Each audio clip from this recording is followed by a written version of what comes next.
मारे आनंद भयो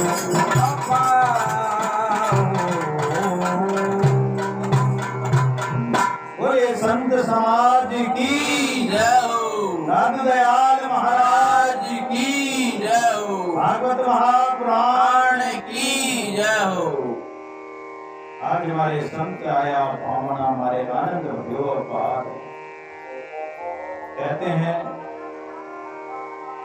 राम से भी राम का नाम बड़ा है और परमात्मा से भी संतों की महिमा अपार है। संत महापुरुष जीवों को परमात्मा में मिला देते हैं। परमात्मा सत्य स्वरूप सत्य व्रत है। इस संसार सृष्टि प्रपंच से परे परब्रह्म परमात्मा, इसलिए उनको सत्यम परम धीमहि कहा है। सत्य से बढ़कर कोई धर्म भी नहीं है और असत्य से बढ़कर अधर्म भी नहीं। पर हित सरिस धर्म नहीं भाई, पर पीड़ा सम नहीं अदवाई। सबसे बड़ा धर्म क्या है कि दूसरे का परोपकार करें, दूसरे का भला करें, सत्य का आचरण करें, जीवन में ज्यादा से ज्यादा सत्य बोलने का अभ्यास करें। क्योंकि परमात्मा साच स्वरूप है और परमात्मा को सच्चा ही प्यारा है। ये भागवत का जो धर्म है, भागवत का ज्ञान यही सिखाता है कि जीवन में कभी कपट मत करो। साचे परम पद पाइए कपट काया में साल। साचे परमात्मा को मिलेंगे, कपटी होंगे वो काल के गाल में जाएंगे। जो पाखंड प्रपंच करेंगे उनका पतन हो जाएगा। जो सच्चा होगा उसको परमात्मा अपना लेगा। एक भजन है या गाना है तो मुझे पता नहीं, लेकिन एक आता है, सजन रे झूठ मत बोलो खुदा के पास जाना। उस परमात्मा के पास जाना है सजनों, तो झूठ का सहारा लेकर नहीं जा सकते।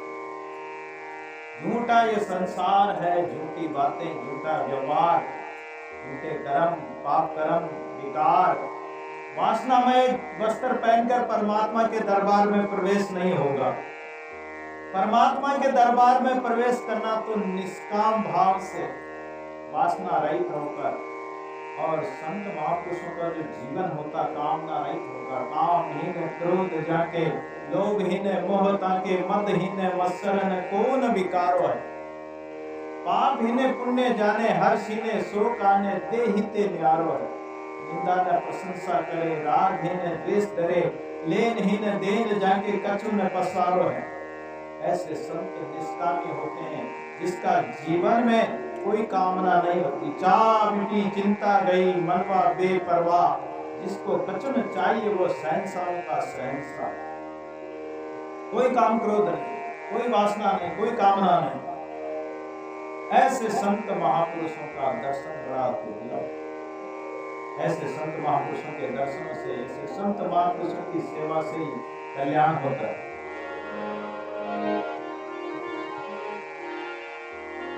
संत मिले इतना टरे, काल जाल जम छोड़। शीश नवाया गिर पड़े, लग पापन की को।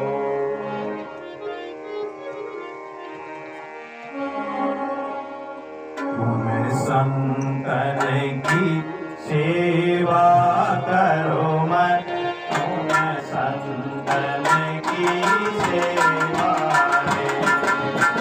तुम संतन की सेवा करो, तुम संतों की सेवा रे।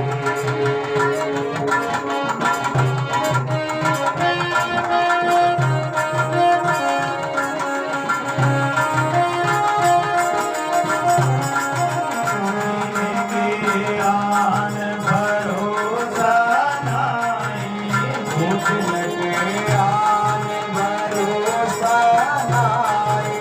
भजे निरंजन देवा करो मन गुण संतन की सेवा रे।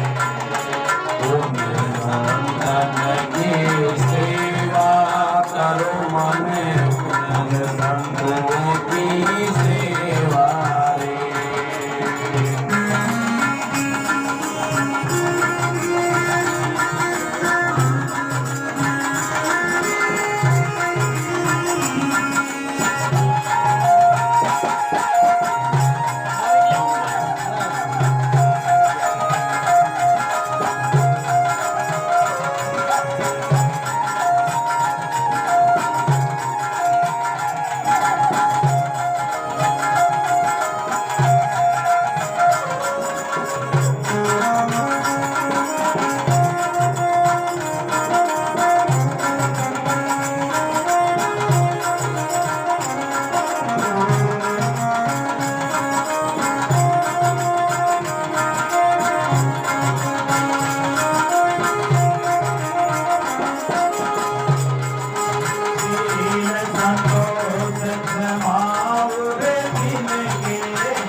न भरोसा। सुंदरदास जी महाराज बहुत ही सुंदर बात बता रहे हैं। ऐसे संत महापुरुषों की सेवा कभी व्यर्थ नहीं जाती, जिनके आन भरोसा नाई भजे निरंजन देवा। परमात्मा का भजन करते हैं, परमात्मा के अलावा और किसी संसार का भरोसा नहीं। भरोसा होता परमात्मा का, एक तुम्हारे आश्रय दादू ये विश्वास। राम भरोसा छोड़ है नहीं करनी की आस। परमात्मा के भरोसे, जैसे नरसिंह जी महाराज को परमात्मा का भरोसा था, सांवरिया का भरोसा। भाई आसी आसी आसी हरि गणे भरोसे आसी। नरसिंह जी को सांवरिया का भरोसा। और सांवरिया आया, सांवरिया ने नानी भाई का 56 करोड़ का माहेरा भरा था। भरोसा था। नामदेव जी को भरोसा था भगवान पर। एक कुत्ते में भी भगवान प्रकट हो जाते हैं। जिन्होंने भी परमात्मा पर भरोसा किया, परमात्मा उनके भरोसे को पूरा किया। तो संतों को परमात्मा का विश्वास होता, परमात्मा का भरोसा होता। शील संतोष क्षमा और जिनके राम नाम के लेवा। पवित्रता से रहने वाले, संतोष धारण करने वाले। कोई भी अपराध कर दे, उनकी शरण में चला जाए तो क्षमा कर देते हैं। ऐसे क्षमाशील दयालु संत होते हैं। दादू जी महाराज का नाम तो दयाल इसीलिए पड़ा कि वो सब जीवों पर दया करते थे, इसलिए दादू दयाल नाम पड़ गया।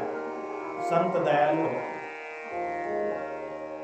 जीवन मुक्त फिरे जगमाई उर्जे को सुरजेवा।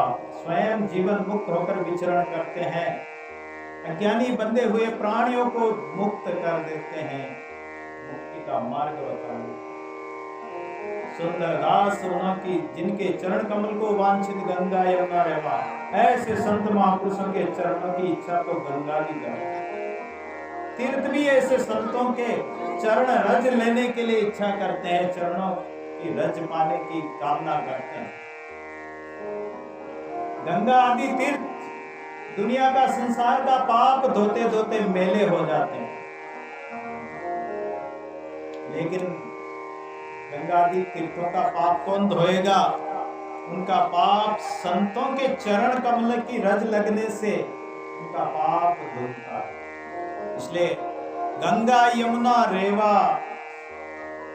वो भी इच्छा करती है, वो भी कामना करते हैं कि संत आए, उनके चरण मेरे हमारे अंदर पड़े।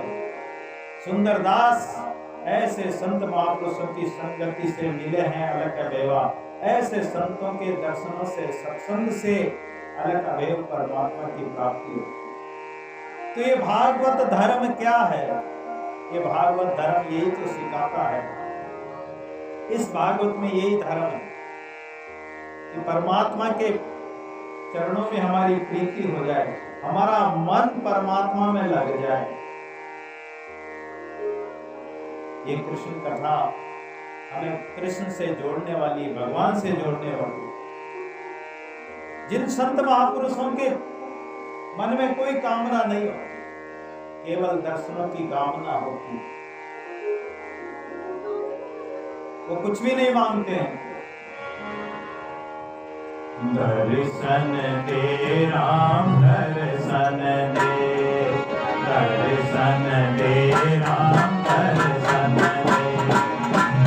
दर्शन दे राम, दर्शन दे। तेरी मुक्ति न मांगू रे, मैं तुम्हारी मुक्ति न मांगू रे। दर्शन दे राम, दर्शन दे, दर्शन दे राम, दर्शन दे।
दर्शन दे राम दर्शन दे। और तो तेरी मुक्ति न मांगो, सिद्धि न मांगो, रिद्धि न मांगो, तुम्हें मांगो गोविंदा। योग न मांगो, भोग न मांगो, तुम्हें मांगो राम। साधु तुम और न मांगो, दर्शन मांगो राम। संत महापुरुष कोई कामना नहीं रखते हैं, काम भूले जैसो धन जाके सूली सो संसार सुख भूले जैसो भाग देते अंत किसी आयु। ऐसे संत महापुरुषों का अद्भुत जीवन, त्यागमय जीवन। भागवत कथा हमें त्याग की ओर ले जाती, भक्ति, ज्ञान, वैराग्य और त्याग। ऐसे संत महापुरुषों के दर्शनों से ताप त्रयोन उन्मूलनम, तीनों तापों का नाश हो जाता। आदि देविका आदि संसारिक कर्म है, भौतिक पदार्थ है, देविक प्रकोप है, सब विघ्नों का नाश हो जाता है। केवल संकल्प करें हम परमात्मा के भजन का, संतों के सत्संग का, और संतों का सानिध्य मिले, संतों का सत्संग सुने, संतों के शब्दों को धारण करें। ये भागवत महापुराण निगम कल्प तरोर गलितम फलम सुख मुखार अमृत द्रव संयुत। सजनों, ये वेद रूपी जो निगम कल्प वृक्ष है, इस वृक्ष का पका हुआ फल भागवत महापुराण। अच्छा, फल की पहचान कैसे होती कि पका हुआ है या कच्चा? एक तोता होता है, तोता फल में मुंह लगाता है और उसमें जितना उसको खाना होता खाता है, नीचे गिरा देता है। उस फल को हम खाते हैं तो बड़ा मीठा लगता है। जो तोता जिस फल में मुंह लगा दे तो समझो कि वो फल मीठा है। यानी तोता उसी फल में मुंह लगाता, चोंच उसी में लगाता जो फल मीठा हो। तो ये भागवत मीठा फल है और सुखदेव जी महाराज के मुखार बिंद से निकला हुआ अमृत है। ये अमृत रूपी फल है। इस फल को जो भी चखेगा, क्योंकि सुखदेव जी के सुख यानी तोता और सुखदेव जी के मुखार बिंद से निकली भागवत, तो इस भागवत को जो भी पीता है,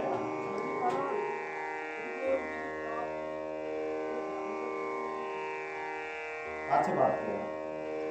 और अगर लंबी चौड़ी विस्तार से फिर बात नहीं हो पाई।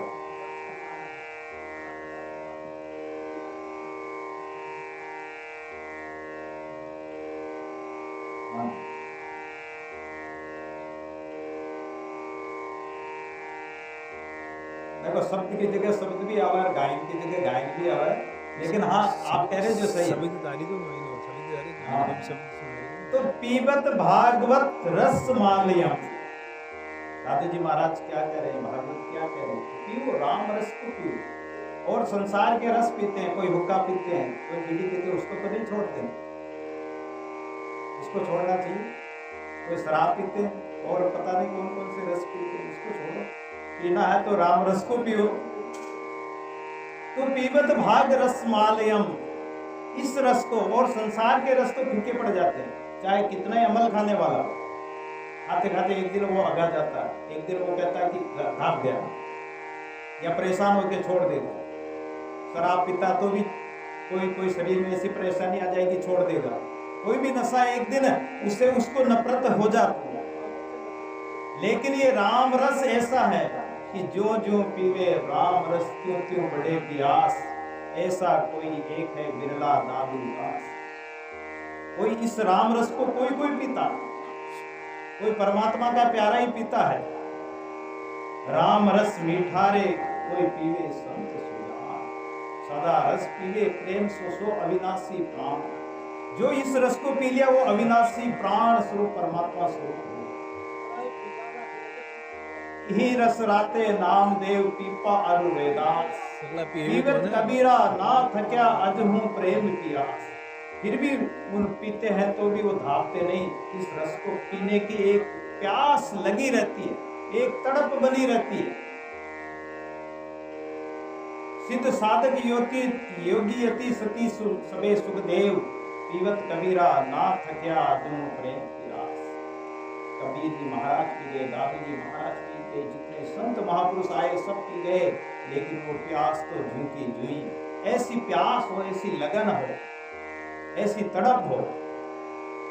और जिसको प्यास होगी, प्यासा होएगा तो पीवेगा झट मान सरोवर माई जल प्यासा पीवे आई। दादू दोष न दीजिए घर घर कहने न जाए। मान सरोवर में जल भरा है, अमृत भरा है, जिसको प्यास होगी वो तो जाकर पिएगा। प्यास ही नहीं होगी तो आप लोगों को प्यास नहीं होती तो इतनी दूर से कैसे आते? तो ये प्यास प्रकट हो हमारे अंतःकरण में, ऐसी तड़प लगे, इस रस को पी। आइए सुंदरदास जी महाराज क्या कहते हैं, पीवे राम रस प्यासा।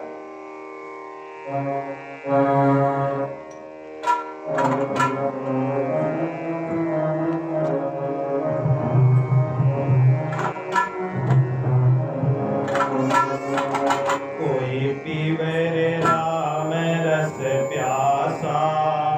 कोई पीवो रे राम रस प्यासा। कोई पीवो रे राम रस प्यासा। कोई पीवो रे राम रस प्यासा।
शासन से अमृत सर्वे गगन मंडल से अमृत सर्वे गुण गुण के घरवासा कोई पियो राम रस प्यासा कोई पियो राम रस प्यासा कोई पियो राम रस प्यासा कोई पियो राम रस प्यासा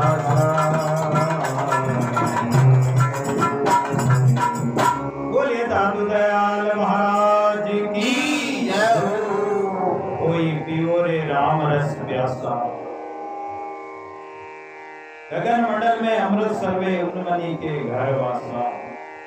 जिसको प्यास होती है वो रस पीते हैं। भावुक और रसिक जो होते हैं वो इस रस के रसिया। प्यास बिना पीवे नहीं दादू सागर की। प्यास होगी तो सागर पर पहुंच जाएंगे।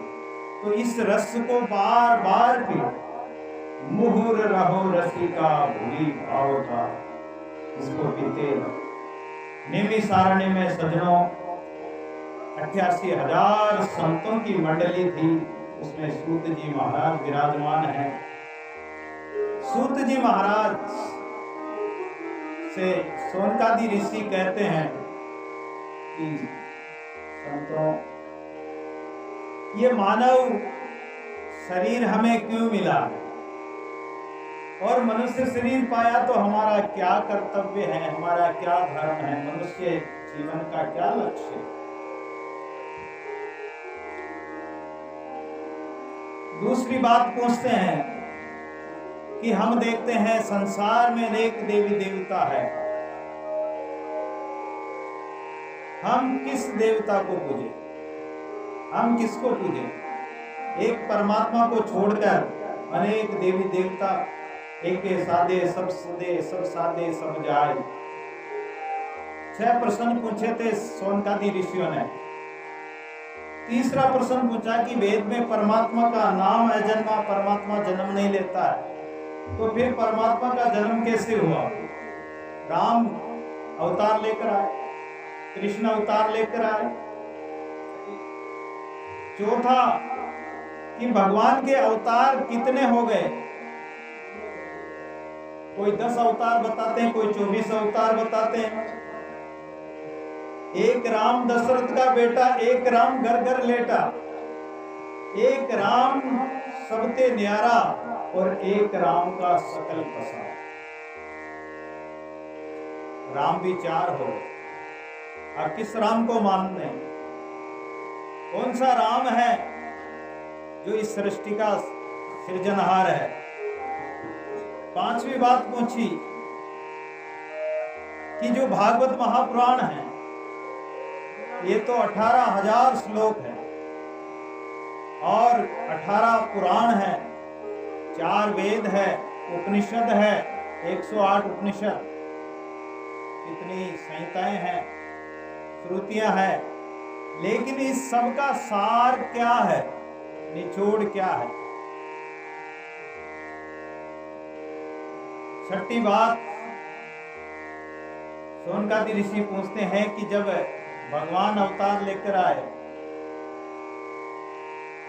भगवान अवतार लेकर आए, चाहे राम जी का, कृष्ण जी का, तो उनके जाने के बाद में, भगवान के जाने के बाद में धर्म किसकी शरण में गया? धर्म तो परमात्मा के साथ ही चला गया होगा। किसकी शरण में गया? धर्म अकेला पड़ गया राम जी के जाने के बाद में, कृष्ण जी के जाने के बाद में। ये सारी बातें पूछी तो सूत जी महाराज कहते हैं कि इन सब बातों का जवाब मैं आगे देता हूं। उससे पहले श्री सुखदेव जी महाराज, जो अभी हमारे बाबा ने पूछा कि वो सुखदेव जी कौन थे, क्या थे, कोई जानवर से संबंध था, गाय से संबंध था, क्या पूछा था आपने? कौन से जानवर से हुआ? बता दो, आप ही बता दो। तो सुआ जानवर थोड़ी होता, पक्षी होता है।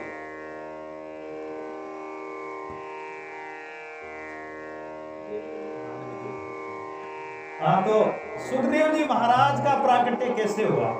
सज्जनों, सुखदेव जी महाराज राधा रानी की गोद में गोलोक धाम में बालक रूप में राधा रानी की गोद में खेलते।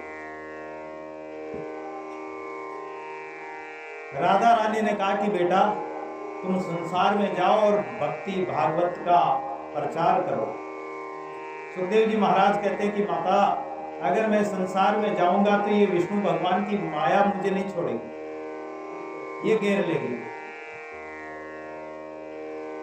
लेकिन राधा रानी ने कहा कि मैं वचन देती हूं बेटा, तुम्हें माया नहीं घेरेगी। और सुखदेव जी एक पक्षी, तोता और तोती, सुख और तो उसके उधर से एक अंडा प्रकट होता है। कैलाश पर्वत में बर्फ गिरने से पर जो सुख और जो तोती थी वो तो उड़ गए, अंडा बर्फ में दब गया। इधर कैलाश पर्वत पर भोलेनाथ रहते हैं माता पार्वती के साथ। एक बार नारद जी पहुंच गए। नारद जी ने मन में विचार किया कि ब्रह्मा जी और सावित्री में मैंने झगड़ा करा दिया। पुष्कर में जाकर देखी, सावित्री पहाड़ पर बैठी है, यज्ञ करवाया ब्रह्मा जी ने, रूस गई और पहाड़ पर जाकर बैठ गई। यज्ञ में जोड़ा से बैठना पड़ता, लेकिन वो रूस गई पहाड़ पे जाकर।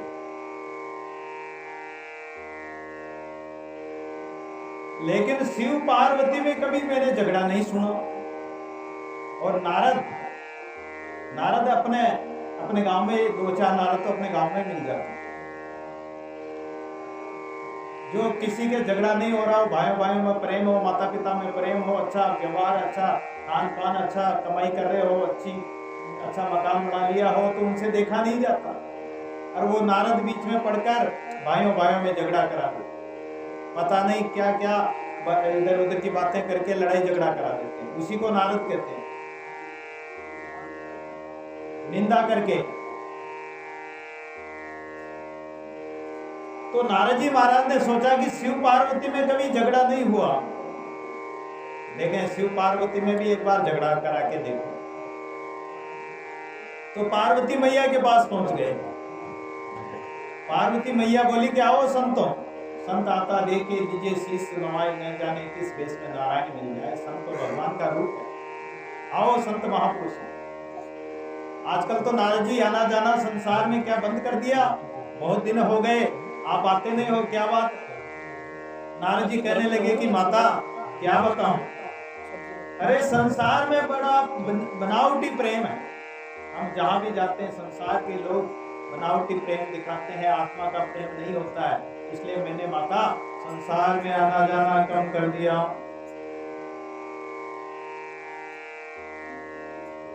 तो माँ पार्वती कहती कि नहीं नारद जी, मेरे पति मेरे भोलेनाथ है, वो तो बिल्कुल सच्चा प्रेम करते हैं मुझसे। तो नारद जी कहने लगे कि माता आपसे तो बहुत बड़ा प्रेम करते हैं शिव जी, तो कितना प्रेम करते हैं? बोले इतना प्रेम करते हैं कि गुरु मंत्र किसी को नहीं बताना चाहिए, लेकिन गुरु मंत्र भी वो हमें बता देते हैं। जो भजन करते हैं, साधना करते हैं, उस साधना के दौरान जो आनंद प्राप्त होता है, भगवान की झांकी का दीदार होता है, दर्शन होता है, वो भी हमें बता देते हैं। गोपनीयम गोपनीयम गोपनीयम प्रयत्नत है, यानी गुप्त से गुप्त बात भी हमें बता देते हैं, हमसे कुछ भी नहीं छुपाते हैं। मेरे भोले बाबा का सच्चा प्रेम है। नारद जी कहने लगे कि माता अगर भोले बाबा का सच्चा प्रेम है तो एक बात बताओ, भगवान भोलेनाथ के गले में मुंडों की माला है, वो मुंडों की माला किसकी है? ये बताया कभी आपको? अब नारद जी ने उल्टी बात करी। नारद जी ने कहा कि वो मुंडों की माला किसकी बताओ माता, पता आपको? बताया कभी? बोले बताया तो कभी नहीं, तो क्या खाक प्रेम करते तुमसे? बोले मैया नारायण नारायण नारायण करके नारद जी वहां से चल, आग लगा के नारद जी चल गए। अब नारद जी महाराज तो चल दिए, इधर भोलेनाथ मिल गए। बोले आओ नारद जी। कुटिया में पधारो। नारद जी कहते हैं कि मैं तो माता पार्वती से मिलके आया हूं और माता पार्वती आपको याद कर रही, भोले बाबा आप जल्दी पधारो। भोले बाबा ने कहा कि आप नारद जी जो घर पर जाकर आए हैं तो जरूर माता पार्वती याद कर रही है। भोले बाबा पहुंचे तो पार्वती आश्रम में है ही नहीं, कुटिया में है ही नहीं। पहले के समय में एक कोप भवन बनाया जाता था। अगर माताएं क्रोध में आ जाती, कोप कर लेती, तो एक कोप भवन अलग से, जैसे रसोई घर होता, स्नान घर होता है, ऐसे एक कोप भवन हुआ करता। उस कोप क्रोध भवन में जाके बैठ जाती और फिर उनके पतिदेव उनको जाकर मनाते। भोले बाबा ने देखा कि बात क्या है, इधर उधर देखा, कहीं दिखाई नहीं दी। कोप भवन की तरफ देखा तो माता पार्वती कोप भवन में बैठी हुई, मुंह फेर के बैठी हुई, काले कपड़े पहने हुए। सज्जनों, ये बड़ी समझने की बात है कि बड़े बड़े देवता, बड़े बड़े ऋषि मुनि जो अवतार लेकर आए, उनमें भी ये ईर्ष्या, द्वेषता, क्रोध, लोभ, लालच, स्वार्थ, ये भावनाएं प्रकट हो जाती। लेकिन भोले बाबा तो हर चीज को सहन करने वाले। भोले बाबा के पास बेल है और माता पार्वती के पास शेर है, तो शेर और बेल का विरोध है, दोनों के बनती नहीं है, एक दूसरे के दुश्मन है। बेल को शेर खा जाता है, लेकिन भोले बाबा फिर भी सामंजस्य बिठा कर रहते हैं। भोले बाबा के गले में नाग है, भोले बाबा के गले में नाग है। और जैसे गरुड़ भगवान है, तो गरुड़ भगवान होते हुए अच्छा चंद्रमा है, और कृष्ण भगवान अपने गणेश जी महाराज है। अब गणेश जी महाराज का वाहन कौन है? चूहा। और भोले बाबा के गले में क्या है? सर्प। सर्प की खुराक कौन है? चूहा। लेकिन फिर भी घर में इतना विपरीत व्यक्ति होते हुए भी, विपरीत जानवर होते हुए भी भोलेनाथ सबको प्रेम से रखते हैं, सबका सामंजस्य बिठाकर रखते हैं। तो सज्जनों, जो घर का मुखिया होता है, उसको हर प्रकार से कैसा भी व्यक्ति हो घर में, बहू कैसी, बेटा कैसा, सास कैसी, दौरानी जेठानी कैसी, घर में कोई भी हो, कैसे भी हो, सबको साथ लेकर चलना चाहिए, सबको निभाना चाहिए, सबका साथ निभाना चाहिए, सबसे प्रेम करना चाहिए और सबका सामंजस्य बिठाना चाहिए। और ऐसी विषम परिस्थितियां होने पर भी मन को स्थिर रखना चाहिए, मन विचलित नहीं होना चाहिए, मन में क्रोध न आए, मन एकदम शांत रहे और प्रेम से सब बातों को निभाए। तो भोले बाबा ने देखा कि माता पार्वती को भवन में चली गई। भोले बाबा गए और मनाने लगे। माता पार्वती कहती कि तुम बड़े कपटी हो। अरे बोले, मैंने क्या कपट किया, मैंने तो सब कुछ आपको बताया। बोले, क्या बताया? आपके गले में जो मुंडों की माला वो क्या है, किसकी है? भोले बाबा कहने लगे कि पार्वती, ये मुंडों की माला तेरी तो है। बोले, मेरी कैसे? बोले, तुम बार बार जन्मती हो और बार बार मरती हो, और जितनी बार मरती हो तुम्हारे मुंड की माला को मैं मेरे गले में धारण करता हूँ। ये माला जो हम पहनते हैं, चाहे तुलसी की हो, रुद्राक्ष की हो, चंदन की हो, किसी की हो, इसमें 108 मणियां होते हैं। ये 108 मणियां भोले बाबा के गले में 108 मुंडों की माला के आधार पर ही ये माला बनाई गई है। और पार्वती कहती है कि जब तो तुम महाकपटी हो, कपटी नहीं महाकपटी हो। बोले कि महाकपटी कैसे हो? अरे बोले, मैं तो बार बार मरती हूं और तुम मरते ही नहीं हो। बोले, पार्वती, मैंने अमर कथा सुनी है और अमर कथा का अमृत पीने से मैं अमर हूं, लेकिन तुम बार बार मरती हो। भोलेनाथ ने बता दी। तो पार्वती कहने लगी कि जब तो मुझे अमर कथा सुनाओ। अब कैलाश पर्वत में, अमरनाथ गुफा में भगवान भोलेनाथ अमर कथा सुनाते, माता पार्वती पार्वती को। माता पार्वती हुंकारा देती है। इधर वो जो पक्षी का अंडा पड़ा हुआ था, तोते का जो अंडा पड़ा हुआ था बर्फ में, वो बर्फ हट गई और वो अंडा टूट गया। अब वो पहले दिन की कथा हुई तो उसमें से तोता निकल आया, वो कथा सुनने लगा। दूसरे दिन की कथा सुनी, 3 दिन की कथा सुनी, 4 दिन की कथा सुनी, 5वें दिन की कथा सुनी और माता पार्वती को निद्रा आ गई।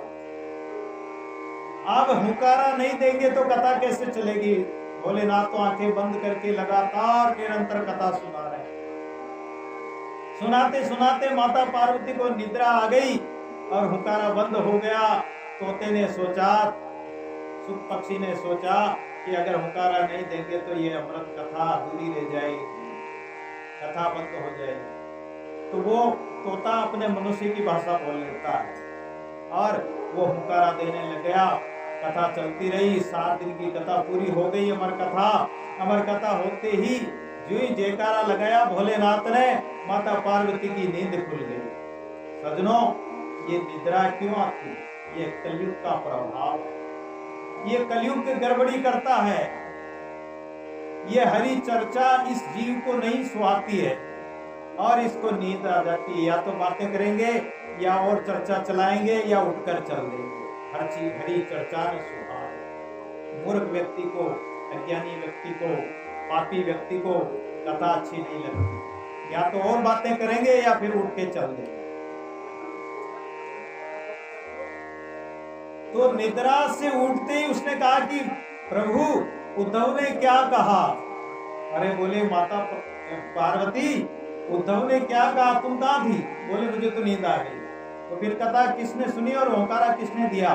बोले वो तोते ने हुंकारा दिया। अब तोता पीछे बैठकर सुन रहा था।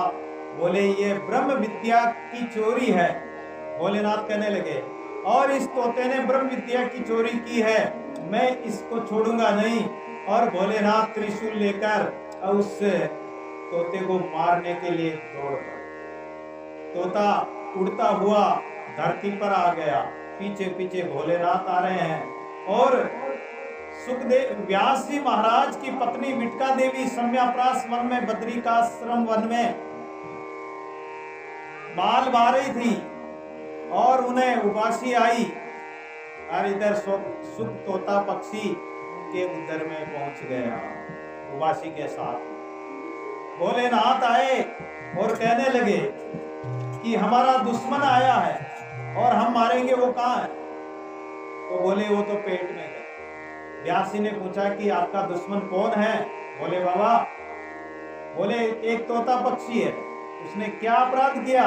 बोले उसने अमर कथा चुराई है और मैं उसको मारूंगा। बोले अमर कथा सुनने का क्या फायदा होता है, क्या फल मिलता है? बोले अमर कथा सुनने का फल है कि अमर हो जाते हैं। तो जब उन्होंने अमर कथा सुन ली तो अमर हो गया। अब आप उसको कैसे मारोगे? बोले बाबा, आप तो भोले के भोले ही रह गए। अरे बोले बात तो सत्य है, जिसने अमर कथा सुन ली तो वो कैसे मरेगा? जो सत्संग सुन लिया, जिसने जीवन में उतार लिया ज्ञान, सद्गुरु का ज्ञान, आत्म तत्व को आत्मसात कर लिया, वो कभी मर नहीं सकता। मरेगा कौन? ये 5 तत्व मरते हैं, ये बिगड़ते हैं, ये शरीर संसार जाता है। बुद्ध भगवान ने कहा कि मैं पहले सोचता था कि मैं मरूंगा, लेकिन अब मुझे बोध हो गया। बुद्ध नाम ही उनका तभी पड़ा, उनको बोध हुआ, तब उनका नाम बुद्ध पड़ा, महात्मा बुद्ध। उनको ज्ञान हो गया और वो कहने लगे कि मैं सोचता मैं मरूंगा, लेकिन अब मैं सोचता हूं कि अब मैं नहीं मरूंगा, मैं तो अजर अमर अविनाशी, मैं परमात्मा का अंश हूं, मैं कभी मरता नहीं, अजर अमर तत्व हूं मैं। ऐसा तत्व बता दिया। बोले सुखदेव जी महाराज की जय हो। इस प्रकार भागवत की कथा में तो सुखदेव जी का प्राकट्य बताया। जैसे सुखदेव जी प्रकट हुए, अब सुखदेव जी माता विटका देवी के उदर में 12 साल तक गर्भ में रहे। उसके उदर पेट से वेद मंत्रों का उच्चारण होता है माता बड़ी दुख पाने लगी। व्यास जी कहने लगे कि अब तो बेटा बाहर आ जाओ। सुखदेव जी कहते हैं कि पिताजी अगर बाहर आऊंगा तो विष्णु की माया मुझे पकड़ लेगी। व्यास जी कहते हैं कि बेटा तुझे माया नहीं पकड़ेगी, मैं कहता हूं। सुखदेव जी कहते हैं कि नहीं, अगर भगवान विष्णु नारायण भगवान आकर कहें तो मैं बात मान सकता हूं। भगवान को आना पड़ा ऐसे लाडले भगत के लिए, परम भगत के लिए भगवान स्वयं आए, नारायण भगवान, और प्रकट होकर कहा कि बेटा तुम्हें मेरी माया नहीं व्यापेगी। और सुखदेव जी प्रकट हो जाते हैं। बोलिए सुखदेव जी महाराज की जय हो। और प्रकट होते ही व्यास जी ने उनको कोटिल लगाई। अब 12 साल के लड़के 12 साल के प्रकट हुए तो सीधे ही वन की ओर चले गए। वन में जाकर भगवान का भजन करने लग गए, परमात्मा के ध्यान में लीन हो गए। कहने का मतलब है कि संतों का सानिध्य मिलता है, संतों का सत्संग मिलता है, तो ये संतों का सत्संग हमारे जीवन को संवार देता है। सूत जी महाराज सोनकादि ऋषियों के 6 प्रश्नों का जवाब देते कि मानव के लिए परम धर्म क्या है। सबसे पहला प्रश्न पूछा सोनकादि ऋषियों ने, तो सूत जी कहते हैं कि मानव के लिए परम धर्म क्या है कि परमात्मा के चरणों में प्रीति हो जाए, परमात्मा के चरणों में, चरण कमलों में हमारा प्रेम जुड़ जाए। अगर परमात्मा के चरणों में हमारा प्रेम जुड़ जाए, इससे बड़ा परम धर्म और कुछ नहीं है। यानी हमारी प्रीति परमात्मा से जुड़ जाए, हमारा प्रेम परमात्मा से हो जाए, ये जीव आत्मा जिस परमात्मा का अंश है उस अपने स्वरूप के चिंतन में लग जाए, अपने स्वरूप को प्राप्त हो जाए।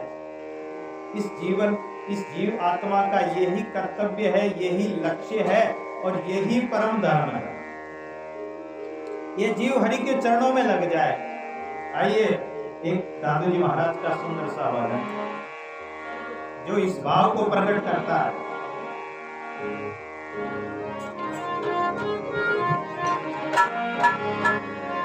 कर साईं की चाकरी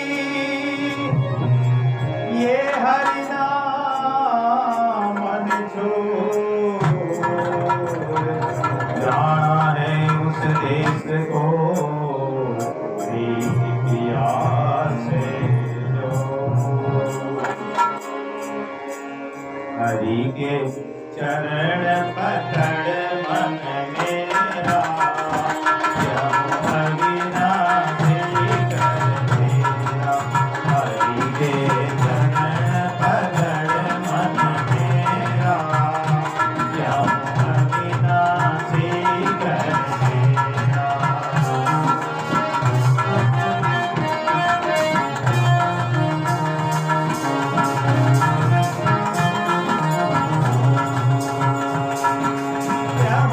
अभी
जन्म जरा सब सीना पद पावन उरलीना तब पद पावन उरलीना हरि के चरण पकड़ मन मेरा प्रभु अविनाशी कर तेरा